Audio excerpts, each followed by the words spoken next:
Good morning. Today's date is May 17, 2026. Today we are organizing the key points of the evolving situation in Hong Kong and the vital policy shifts from Japan's newly formed cabinet. Oh. Okay, so I want you to picture something. Just a stark black and white bag of potato chips sitting on a supermarket shelf in Tokyo. Right, yeah. And then picture a group of 16-year-old boys who got recruited through some anonymous social media post to commit a violent robbery. Which is just terrifying. It really is. And then contrast that with a massive intelligence overhaul designed to build an impenetrable like Silicon Shield and a multi-billion-dollar bet on tokenized green bonds right in the heart of Asia's financial crossfire. It's a lot to take in. It is a lot. Hello and welcome to this deep dive. Today we are tearing into a massive stack of policy blueprints, diplomatic readouts, and economic data from Japan and Hong Kong. Yeah, to figure out how the end of, seamless, frictionless globalization is just ripping through the daily lives of citizens everywhere. Exactly. We're looking at massive structural transformations. Yeah. And more importantly, we want to figure out what this era of hyper-managed global competition means for your career, for your wallet, and really just your future. Yeah, especially if you're trying to build a life right now. Right. I'm joined by our resident expert today to help connect these massive geopolitical tectonic plates to the actual reality on the ground. Glad to be here. I mean, we are looking at a truly defining moment right now. We really are. Because the overarching theme across all these briefings, all the data sets and reports we've been analyzing for 2026, it's this concept of managed competition. Managed competition, right? Right. The world of just free-flowing capital and unchecked globalization, that is definitively over. It's done. It is. And today we're going to trace exactly how high-level fiscal policies and, these geopolitical chess moves are forcing governments to fundamentally re-engineer how they survive. And how those survival strategies trickle right down to the cost of your groceries, right? Yeah. And the trajectory of your career. But real quick, before we jump into the deep end, let's just lay out a quick ground rule for you listening. Good idea. Because the documents and the intelligence we are unpacking today, they deal with incredibly polarized environments. I mean, from domestic political maneuvering in Japan to the really intense, heavily scrutinized geopolitical friction between Hong Kong, the U.S., and China. Yeah, it's a minefield. It is a total minefield. So we are going to look at the arguments and actions of Western State Departments right alongside the counter-arguments and the actions of Beijing and the Hong Kong government. We have to look at all of it. Right. And we are here to decode the mechanics of these strategies, not to endorse any political ideology. We are strictly analyzing the board, not cheering for a side. Exactly. Our objective is to understand the physics of this new geopolitical reality. If a policy is moving markets or altering supply chains, we are going to dissect how it works, regardless of the political rhetoric that surrounds it. Perfect. All right, let's start with the political earthquake in Japan. Oh, yeah. The new cabinet. Prime Minister Sanai Takaichi's newly formed cabinet. We are looking at a coalition that just secured a staggering 352 seats. Which is just a massive number. It's a supermajority. And, okay, the statistic that really made me stop and just reread the data is this. The ruling party won 79 out of 80 seats in the residential districts of Tokyo and the surrounding commuter prefectures. Right, like Kanagawa, Chiba, Saitama. Yeah, 79 out of 80. I mean, that isn't just an electoral win. That looks like an absolute mandate. It really does. So how does a sweep of that magnitude actually change the calculus for the Japanese government? Well, it changes everything, primarily because of what the specific districts actually represent. Remain. So winning 79 out of 80 seats in the urban and suburban corridors of the greater Tokyo area, that is historically incredibly difficult. Oh, really? Yeah, because that demographic, the working professionals, the middle class, the youth navigating the corporate ladder, they are typically the most critical of incumbent governments. Ah, okay. That makes sense. They're feeling the squeeze the most. Yeah, exactly. To win them over so completely, it signifies a structural shift in the national psyche. It is a definitive break from what they call the lost 30 years. Okay, let's unpack that term for a second, because the lost 30 years gets thrown around a lot in economics. Right. But what does that actually mean for the psychology of the country? like for the average person? Psychologically, it means an entire generation, or honestly, even two generations, has Right. grown up with this deeply ingrained deflationary mindset. Deflationary mindset. Okay. Yeah, it's the lingering trauma of the economic bubble bursting back in the early 1990s. Right. The asset price bubble. Exactly. When you live in an economy that just doesn't grow, where prices are stagnant or even falling, and wages are just completely flat for decades. Risk becomes the enemy. Risk is the absolute enemy. Corporations hoard cash instead of investing it into R&D or expansion. And consumers, they save every single penny instead of spending it. Right. Because why spend today if it's going to be cheaper tomorrow, or if you might lose your job? Exactly. And the government, meanwhile, adopts a posture of extreme austerity, terrified of adding to the national debt. Okay. So then this 352-seat supermajority. It effectively hands the Takaichi administration a blank check from the public. The voters are essentially screaming, "We are tired of managing our own decline. Do something radical." Do something radical. Okay. And the radical blueprint they were putting forward is branded as responsible, active fiscal policy. Yes, that's the official term. Now, I have to play devil's advocate here on behalf of anyone listening who tracks global debt. Sure, go for it. Because when a politician says active fiscal policy, 9 times out of 10, that translates to we are going to print an astronomical amount of money, spend it on absolutely everything, and just leave the bill for the next generation. Yeah, that's the usual playbook. Right. So how on earth are they pitching this as responsible? And more importantly, how are they keeping the bond markets from absolutely panicking? Because Japan's public debt is already, legendary. That is the exact tightrope the administration is walking right now. And the fiscal data we're looking at shows they are actually acutely aware of the skepticism. They know people don't buy it. They know they can't just open the floodgates. So the strategy for maintaining market trust is built on some very rigid, newly achieved milestones. Like what? Well, the standout data point from the sources is that the 2026 budget achieved a primary balance surplus for the first time in 28 years. Wait, 28 years? 28 years. Just to make sure we are totally clear on the mechanics here for everyone listening. A primary balance surplus means that if you strip away the interest payments on their old debt, the government is finally collecting more in taxes and revenues than it is spending on actual services and programs, right? Spot on. Yeah. Okay. And it's a massive psychological and financial milestone. It signals to the bond markets that the core engine of the government is actually self-sustaining now. Oh, wow. Okay, so what else are they doing? In addition to that, the data shows that new government bond issuance was capped under 30 trillion yen for the second consecutive year. They put a hard ceiling on the new borrowing. Exactly. And their bond dependency rate, which is basically the percentage of the national budget that has to be funded by taking out new loans, that has dropped to its lowest level since the aftermath of the global financial crisis. Okay, so they are tightening the belt on borrowing while claiming to spend actively.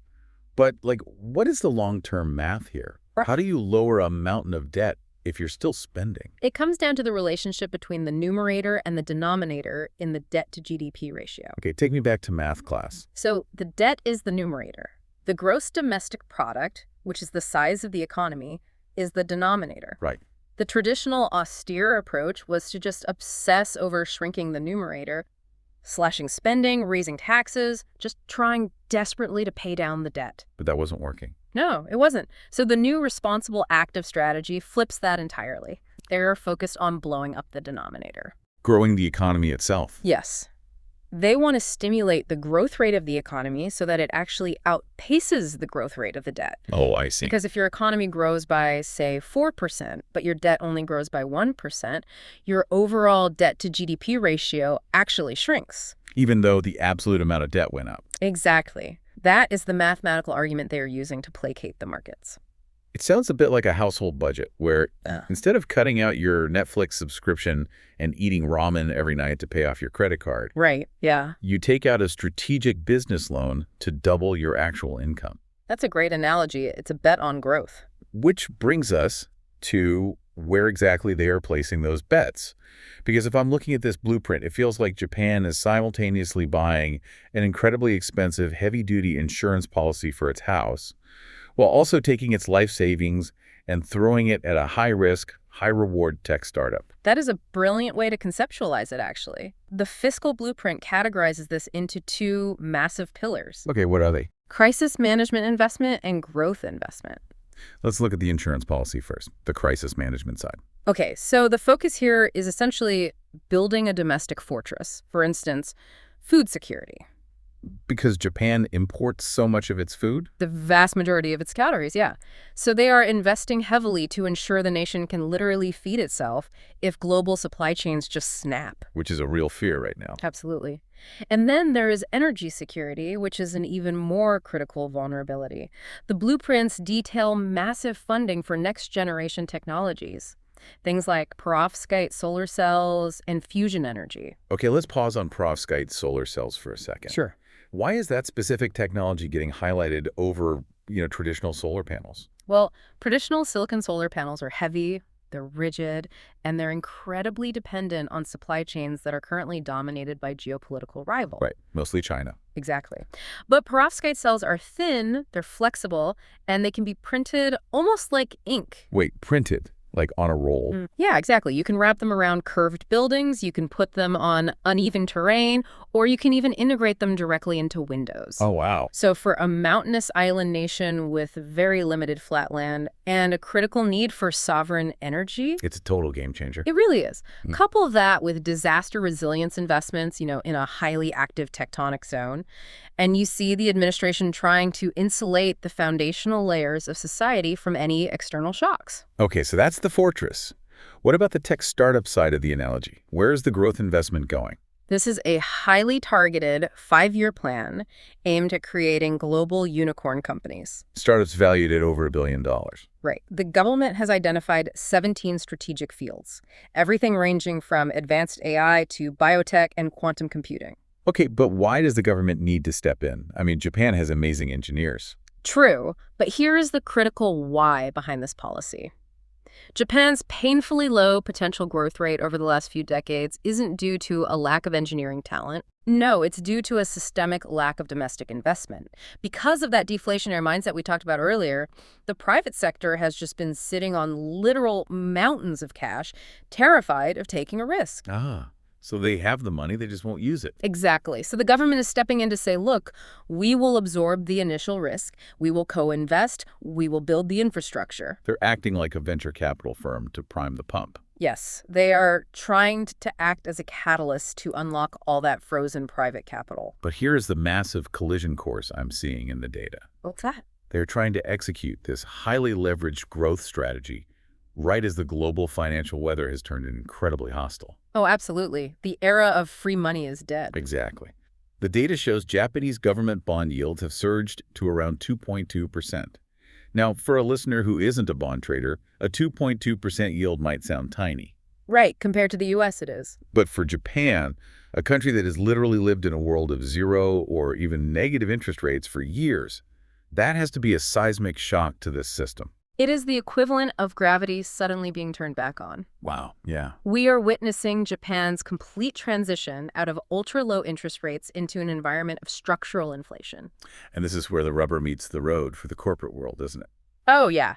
When debt is practically free, even highly inefficient, zombie companies can survive by simply rolling over their loans. Right. But in a world with a 2.2% yield, a world with interest rates, as the reports call it, structural soundness, becomes ruthlessly apparent. And the reports highlight a really stark corporate divide to illustrate this, right? Yes, the contrast is incredibly sharp. On one side, you have Toshiba. Okay. They reported a record-breaking 1.96 trillion yen profit. Wow. Yeah, and they achieved this by ruthlessly streamlining and successfully monetizing their core advanced technologies. They adapted to the new physics of the market. On the other side. On the exact opposite end, you have the Sony Financial Group issuing public apologies over a 16 billion yen fraud issue at a subsidiary. Yeah, which revealed deep governance and structural flaws. The lesson is, when capital actually costs money, inefficiencies and internal rot are instantly penalized by the market. Okay, let's bring this down to the ground level. Let's talk to the listener right now. Good idea. If you are a 25-year-old or a 30-year-old trying to build a career, maybe you're looking to buy a house or start a family, what does all of this actually mean? Right. Because a primary balance surplus and a 2.2% bond yield sound very academic. But young people are drowning in severe employment anxiety and massive cost of living pressures right now. They absolutely are. How does this macro policy translate to a young professional trying to, just pay rent in Saitama? That is the ultimate test of this entire strategy. The government's pivot from austerity to active investment is explicitly designed to alter the trajectory of youth career formation. Okay, how? Well, historically, if you wanted a top-tier job in advanced tech or finance in Japan, you essentially had to move to Tokyo. And this created a massive brain drain from the regions, overcrowding the capital and inflating the cost of living there to just impossible levels. Which just fuels the demographic crisis because no one can afford the space to have a family in Tokyo. Exactly. So part of this massive growth investment pillar is a dedicated strategy to build advanced industrial clusters across all 47 prefectures. Spreading the wealth, basically. Right. The goal is sovereign resilience, yes, but the secondary crucial goal is geographic equity. They want a young engineer to be able to find a high-paying, cutting-edge job, buy an affordable home, and access top-tier healthcare and education in Hokkaido or Kyushu, rather than being forced into the Tokyo meat grinder. Okay, but building regional tech hubs takes a decade. Yeah. What about the immediate pain? Right, the inflation. The cost of groceries has skyrocketed. It has. The blueprints outline some bold, immediate measures, particularly a promise to achieve positive real wage growth, meaning wages finally rising faster than inflation. But the policy that really jumped off the page to me is a temporary measure to eliminate the consumption tax on food entirely for 2 years. Yeah, that's a massive one. Zero tax on groceries. That is a huge lifeline for low and middle income earners. But I have to push back hard here. Go ahead. You just told me they capped bond issuance and achieved a primary surplus. Eliminating a massive, reliable stream of tax revenue for 2 years without issuing deficit bonds to cover the shortfall sounds like political magic. It does sound like magic. Where exactly is the money coming from? They can't just wave a wand. No, they can't. And it is the most heavily scrutinized part of the domestic agenda. The blueprints detail the establishment of a national council, specifically tasked with figuring out the exact timeline and the funding mechanisms for this tax cut. Okay. But they have explicitly drawn a hard line. It will not be funded by deficit-covering bonds. So how do they pay for it? The stated plan is to fund it by executing a ruthless review and reallocation of existing subsidies and special tax measures. That sounds like a politician's way of saying they're going to take the money from someone else. That's exactly what it means. Right. It means auditing billions of yen in legacy subsidies that perhaps go to inefficient agricultural sectors or outdated industrial support programs and redirecting that capital directly to the consumer's grocery bill. Wow. It is going to require immense political capital to take those subsidies away from entrenched interests, but it aligns with that responsible fiscal mantra, reallocating the pie rather than just borrowing more to make a bigger one. Well, the urgency to fix the economy isn't just about balancing spreadsheets. It's about repairing the social fabric. It really is. And here is where our deep dive takes a much darker turn. Because the intelligence and social reports we are analyzing paint a deeply unsettling picture of the vulnerabilities bred by 3 decades of economic stagnation. Yeah, the social fallout is severe. There's a specific incident highlighted in the reports, a shocking robbery murder in Tochigi Prefecture. Right. And the terrifying detail is that all 4 arrested suspects were 16-year-old boys, which is just heartbreaking. It is, and the authorities strongly suspect they were linked to what they call tokuryu. Let's break this down because this isn't the traditional Yakuza. What exactly are tokuryu? Tokuryu refers to anonymous, fluid, and highly fragmented crime syndicates. Okay. Unlike traditional organized crime, which, has a rigid hierarchy, codes of conduct, and physical headquarters, Right. tokuryu operate almost entirely in the digital shadows. They use social media platforms to recruit vulnerable, desperate, or honestly, simply bored young people. Just on regular social media? Yes. They post what look like gig economy jobs. They call it dark part-time work. Oh my God. They offer quick cash for tasks that quickly escalate from moving packages to extortion, robbery, and, as we saw in Tochigi, murder. It is terrifying because it preys exactly on the anxieties we were just talking about. Yeah. If you are 16 and you look at an economy where your parents' wages haven't moved in 20 years, where traditional upward mobility feels like a total myth, Yeah. a social media post offering instant cash becomes incredibly seductive. It's the weaponization of economic despair. Yes. And it's not the only symptom of a frayed social safety net. What else is there? The public health data in the reports highlights another severe crisis.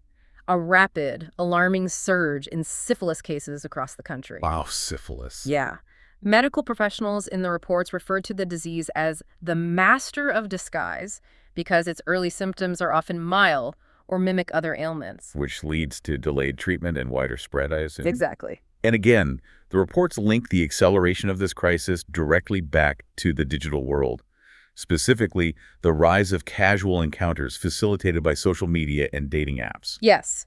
So when you synthesize these data points, the Tokaru crime syndicates and the public health crisis, you see a generation that is incredibly vulnerable, Searching for something. seeking connection, quick money, or validation through digital platforms, and often ending up in very dark, destructive places. It is a manifestation of profound systemic anxiety. And this brings us right back to the macro policy.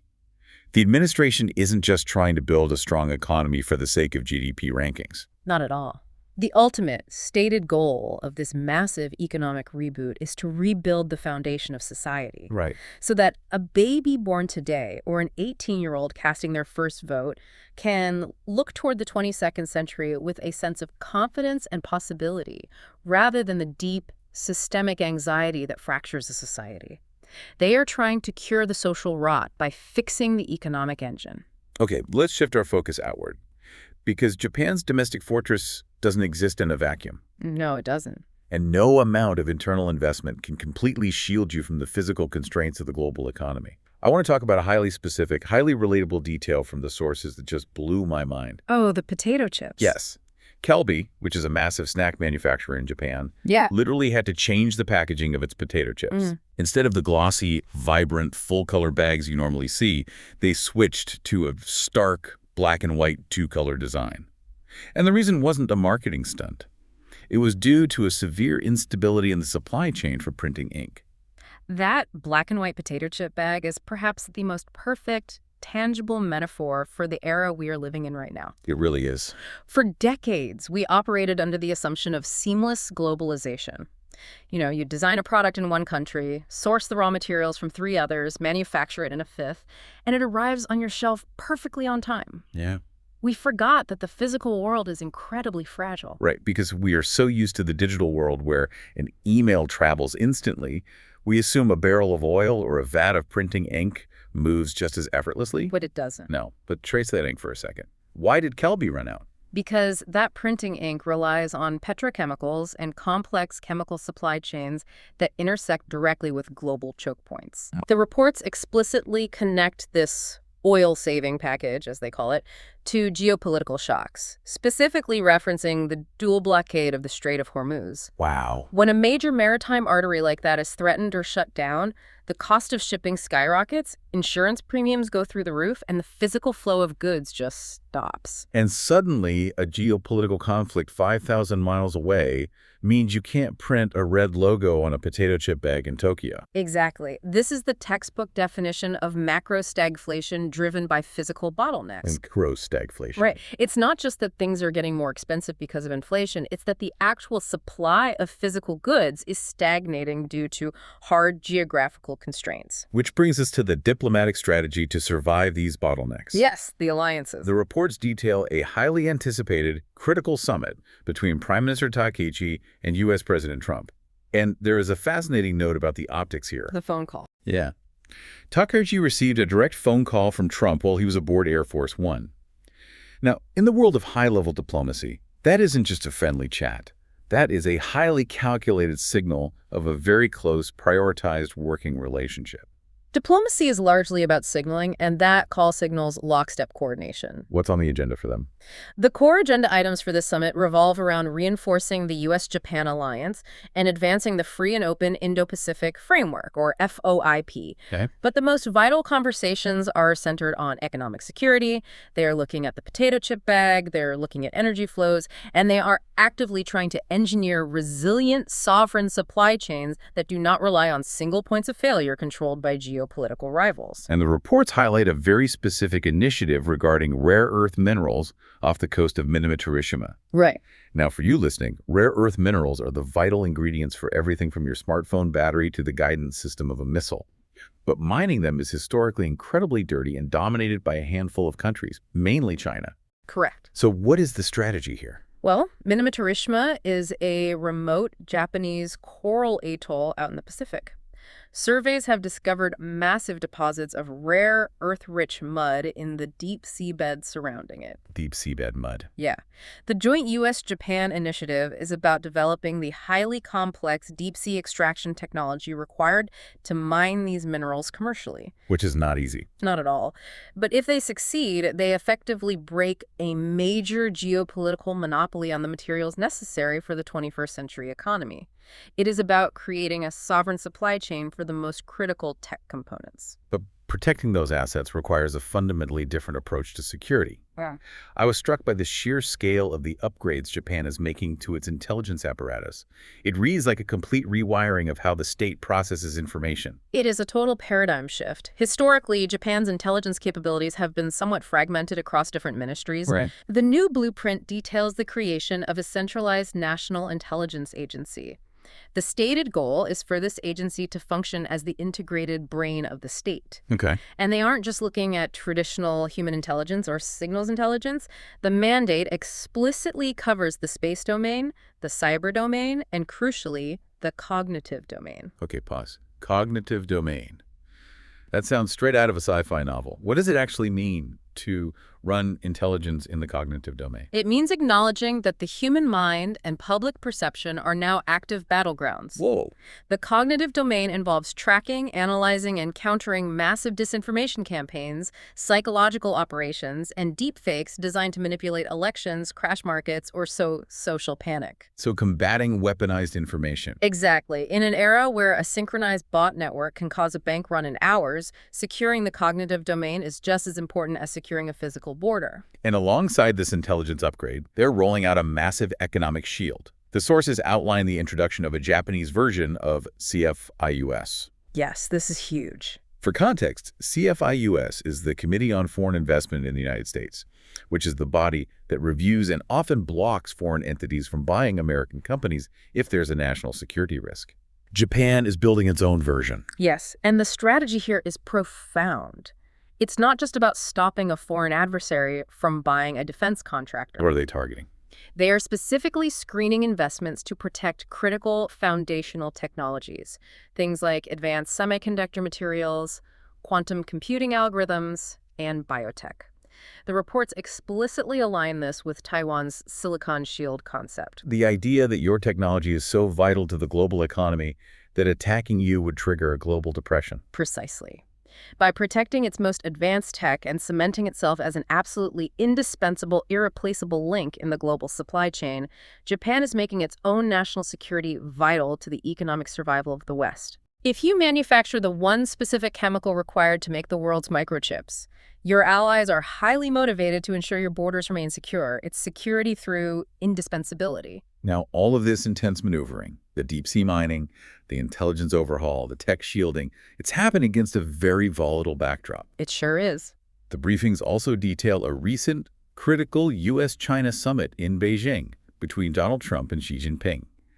And again, as a reminder to you listening, we are strictly imparting the analysis from the intelligence and diplomatic reports here, not taking a side in the geopolitical friction. Right, and looking at the readouts from that summit, the official language emphasized a desire for constructive strategic stability. Which sounds very polite. It does, but the underlying reality, the operational baseline, is a state of hypervigilant managed competition.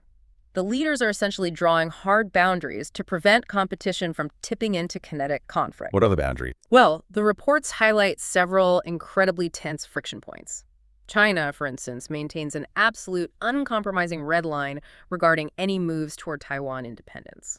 And the other massive friction point isn't physical territory at all, is it? No, it's digital. Right. The reports point to a quiet but intense global war over AI regulation, specifically highlighting the competition between major Western AI models like OpenAI and Anthropic and their state-backed equivalents globally. The consensus across all the intelligence briefings is that artificial intelligence has crossed the Rubicon. It's no longer just an app. Exactly. It is no longer viewed merely as a lucrative sector of the tech industry. AI is now classified as core, critical infrastructure for national security. Like the power grid. Yes, the nation that dictates the underlying architecture, the ethical constraints, and the processing power of the dominant AI models will have an insurmountable advantage in everything from automated cyber warfare to rapid drug discovery and economic forecasting. So the summit wasn't just about trade tariffs. Not at all. It was about the rules of engagement for the most powerful technology in human history. All right, this is where the narrative of this deep dive takes a fascinating twist. We have Japan aggressively building a domestic fortress, onshoring supply chains, and aligning its tech sector with the U.S. defense umbrella. Right. But let's look 1,800 miles to the southwest. Let's pivot to Hong Kong. Because despite all the geopolitical noise, despite the friction and the narratives of decoupling we hear in the West, the hard economic data shows that Hong Kong is quietly, or perhaps not so quietly, surging. The data points are indeed staggering, and they challenge a lot of prevailing assumptions. What are we looking at? Looking at the Q1 2026 figures, Hong Kong's GDP growth hit 5.9%. 5.9%. That is a 5-year high. Furthermore, their budget surplus reached 11 billion Hong Kong dollars. That is not the profile of a city in economic decline. No, it is not. So what is driving the boom? Obviously, a post-pandemic recovery in tourism and a revitalization of local consumption play a part. But the reports point to a massive strategic pivot orchestrated by the Hong Kong Monetary Authority, or HKMA. Yes. They are aggressively moving into green finance. And they have an action agenda that relies heavily on something called tokenized green bonds and the trading of carbon credits. It's a major shift. Okay, ELI 5 time. Explain like I'm 5. Because I hear tokenized and my brain instantly goes to crypto bros, and I hear green bonds and I think of corporate sustainability brochures. Fair enough. What does this actually look like in practice, and why is the HKMA betting the farm on it? Let's strip away the jargon. A traditional green bond is basically a massive loan that a government or a corporation takes out, promising to use the money strictly for environmental projects, like building a wind farm or retrofitting a city's power grid. Okay, simple enough. But tracking that money, proving the environmental impact, and trading that bond is traditionally slow, it's paper-heavy, and it's opaque. Tokenizing it means taking that massive loan and putting it on a blockchain. A secure, transparent, digital ledger. So it's digitizing the bureaucracy. Yes, but with profound implications. When it's tokenized, the bond is broken down into digital tokens. It settles instantly. You can track exactly where the capital is flowing in real time. Oh, Investors from anywhere in the world can buy a fraction of it with total transparency. Combine that with carbon credits, which are essentially permits that allow a company to emit a certain amount of carbon, which they can buy and sell, and you create a highly complex, highly lucrative new financial ecosystem. And Hong Kong is trying to be the casino where all those chips are traded. Exactly. They are framing themselves not just as a traditional banking hub bridging East and West, but as a vital high-tech conduit for the sustainable economic frameworks of the future. They are carving out a highly specialized niche where global capital, regardless of political affiliation, needs to flow through their systems to access the massive green transition projects happening across Asia. But, true to our mission of exploring all the sources impartially, we have to look at the other side of the ledger. This economic boom is happening concurrently with severe, intensifying international friction. It definitely is. The diplomatic dispatches outline sharp, uncompromising criticisms from the West regarding Hong Kong's political environment. For instance, the U.S. State Department's 2026 Hong Kong Policy Act report claims that civic rights are being systematically dismantled. Right. They specifically point to the enforcement of the National Security Law, the NSL, and the newer Safeguarding National Security Ordinance, the SNSO. Yes, and the friction has moved from diplomatic statements into real-world legal clashes. What happened? The briefings detail a highly controversial case in the UK. A British court convicted 2 men linked to the Hong Kong Economic and Trade Office, the HKEDO, on charges of spying on activists residing in Britain. This represents a tangible, serious deterioration in relations, moving from rhetorical disagreement to espionage convictions on foreign soil. And when you look at the briefings from the Chinese and Hong Kong governments, how do they respond to these reports and convictions? Because they clearly aren't backing down. No, their response is swift, unified, and very dismissive of the Western narrative. According to their official statements, they characterize the U.S. State Department report as a blatant geopolitical ploy. Geopolitical ploy. Yeah, they accuse the U.S. of utilizing what they call definitional substitution. Definitional substitution. That's a fascinating phrase. What are they arguing there? They're essentially arguing that the U.S. treats any deviation from its own specific political model as an erosion of autonomy or freedom, while conveniently ignoring that similar stringent national security laws exist in almost every Western jurisdiction, including the U.S. and the U.K. I see. They view the criticism as hypocritical posturing designed to suppress China's rise rather than genuine concern for the law. And what about the spy conviction in the UK? Regarding the UK spy verdict, the Hong Kong and Beijing authorities strongly condemn it as a purely political maneuver designed to smear the H-Keto. In response, they have fiercely reaffirmed their support for the local Hong Kong judiciary and its independence. Which is particularly relevant given the high-profile, internationally scrutinized legal proceedings currently underway in Hong Kong, such as the national security trial of media tycoon Jimmy Lai. Exactly. The international scrutiny is immense, but the internal trajectory is firmly set. And that trajectory is perhaps best symbolized by a historic upcoming event highlighted in the timeline. In July 2026, the entire Hong Kong Legislative Council, the LegCo, will make an official collective visit to Beijing. Yeah, that's a huge deal. And the key detail here is that this is the first visit of its kind by the entire council since the handover in 1997. What does that signal to the international community? It signals finality. It indicates that Hong Kong is definitively moving past the era of trying to perfectly balance Western expectations with Beijing's directives. They're picking a lane. They are no longer trying to straddle the fence. Instead, the strategy, as outlined in their policy blueprints, is to decisively integrate Hong Kong's 5-year plan with mainland China's overarching national development strategy. Wow. They are forging a new, pragmatic interpretation of one country, two systems, where seamless economic integration with the massive Greater Bay Area is the absolute, unquestioned priority. Okay, we have covered an immense amount of ground today. I want to pull all these disparate threads together and look at the big picture. Sounds good. We've taken a deep dive into two incredibly different survival strategies in this era of managed competition. If you put Japan's new responsible active fiscal policy and internal fortification side by side with Hong Kong's aggressive financial maneuvering and political integration, what are the fundamental structural differences in how these two entities are navigating the exact same global storm? It's a brilliant comparative case study. Let's break it down across 3 key dimensions: the direction of their economic integration, the nature of their primary policy hurdles, and the philosophical role of values versus utility. Okay, let's start with integration. The direction of integration is entirely opposite. Hong Kong's survival strategy relies almost entirely on integrating externally into a massive neighboring economic engine. The Greater Bay Area. Right. They are plugging their financial systems directly into the Greater Bay Area and China's broader national plans. They are leveraging their unique capabilities, like that sophisticated green finance ecosystem, to ensure they remain highly relevant and incredibly valuable to the central government in Beijing. Whereas Japan is doing the exact reverse. They're looking inward. Precisely. Japan is engaged in a massive project of internal stimulation. They are trying to resurrect domestic investment to rebuild their own sovereign supply chains. Right. They want onshore critical manufacturing, secure their own rare earth minerals, and drastically reduce their reliance on external bottlenecks, whether that's the Strait of Hormuz for oil or foreign suppliers for printing ink. Japan is building a fortress. Hong Kong is building a bridge. That is a great way to put it. Which means the hurdles they face, the things that keep their policymakers up at night, must be vastly different. Night and day. Japan's primary challenge is internal and structural.